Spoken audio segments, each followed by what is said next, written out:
regular expeditions into the presidential range, the longest a week, with Emma Cummings, a cousin, who she's greeting there, Emma Cummings behind her, and her young nephew, Fred Freeman, took place in July 1902. The first day they were guided by Harvard meteorologist J. Rayner Edmonds, widower of Hattie's cousin Helen Atkins, that little girl in the photograph way back in 1862, sadly died a month, shortly after childbirth, and the baby was was much too disabled to survive.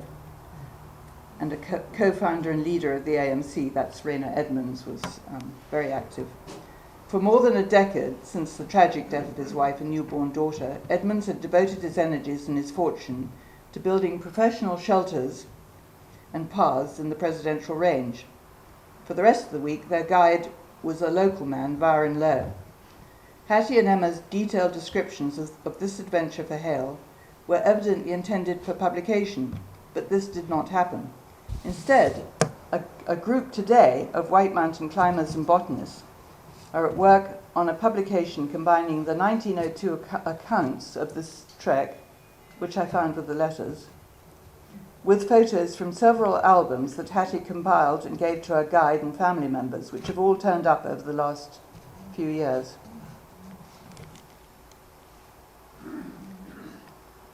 This is just a holding image. She took such immaculate care of Hale when he came to stay at Intervale, and he would sit in the garden just, utterly happy, and he would give her dictation, which she was such a woman in her own right, such a woman of achievement. It seems amazing that the thing she loved most of all was taking dictation from Edward Hale. Having witnessed yet again the devastation that was being wrought on the mountain forests and streams by uncontrolled clear-cutting of timber and transportation of logs, Hattie heard from a neighbour in Intervale, Mrs. Harold Nichols, whose minister husband was a keen mountaineer, that she'd sent a letter to President Theodore Roosevelt asking him to make a reservation of the presidential range, as was being proposed at the time for the Carolina Appalachians. Hattie persuaded Hale to call a meeting of interested parties during his stay in Intervale to discuss steps to further this initiative. Now, he was a very celebrated man at this stage. Anybody would come to anything he called, any meeting that he called.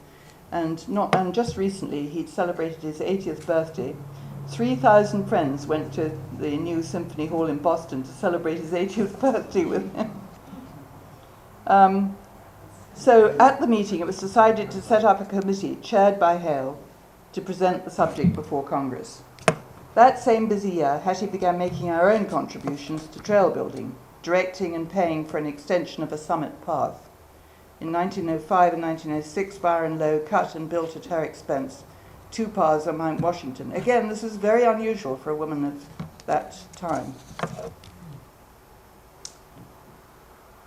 And there she is. I told you I had to wait until she was well on in years before I could find another photo of her. No beauty, but a woman of tremendous character and energy and fascination, quite honestly. Great conversationalist. So here she is. She's apparently examining a silver birch in the garden at Intervale. Hattie and her friend, arborist and ornithologist Emma Cummings, were becoming activists and lobbyists in Massachusetts on behalf of the threatened forests of the presidential range. But a federal bill could only be achieved through determined lobbying of the US Congress. Fortuitously, during the summer of 1903, Hale was asked to be the acting chaplain of the US Senate. On the eve of his departure for Washington in late December, he printed in his lender hand record, the last of his many magazines that he edited, Hattie's letter bemoaning the destruction she had observed of the path to the Cascade Camp built by her cousin-in-law in 1892, Rayner Edmonds. For a mile we walked over a logged area, the pretty forest path simply a mass of mud. 40 men are at work now, and the force is soon to be increased to 80. Constantly we heard the noise of the dynamite explosions as rock is being blasted for the construction of roads on which to haul out the wood. Now, Hale and Hattie and so many others of that era valued the White Mountains for their great beauty and for the rejuvenating effect they had on the people who went there for their summers and so on. So this was an absolute tragedy. But of course, for the lumber companies and the newspapers who wanted the paper, it was... So Hale wrote Hattie in April 1904 from Washington with his characteristic optimism. "We have got the New Hampshire reservation into the Senate bill. If we can get it through our House, that will be a great victory. And, in code, you must count that as one of your triumphs." In fact, neither of them can have had the slightest idea at that stage of what a long and bitter struggle it would be to get the combined Appalachian and White Mountain Bill passed into law.